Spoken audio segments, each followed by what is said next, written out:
শুধু যে কেক এনেছে বা সাজিয়েছে তেমনটা নয়, আবার গিফটও ব্যবস্থা করেছে, সেটা নিয়ে ওদের মন খারাপ ছিল।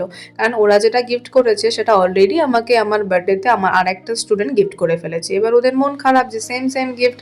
আমি বললাম ঠিক আছে, অসুবিধা নেই, একটা আমার খাটে থাকবে, একটা আমার টেবিলে থাকবে, দুটোই আমি ব্যবহার করব।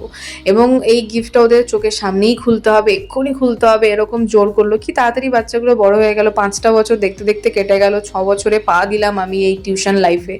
এবং খালি এটা নয়, ওরা আবার আমার জন্য নানান রকমের পারফরমেন্সও করেছে, আমার ফেভারিট গান গেয়েছে, নাটক করে শুনিয়েছে, সেগুলোই তোমরা দেখো। আর কি বলবো, ওরা বড় হোক, ভালো হোক, ওদের সমস্ত স্বপ্ন পূরণ হোক, আমি যেন ওদের পাশে এভাবেই থাকতে পারি, এভাবেই আছি ওদের সাথে।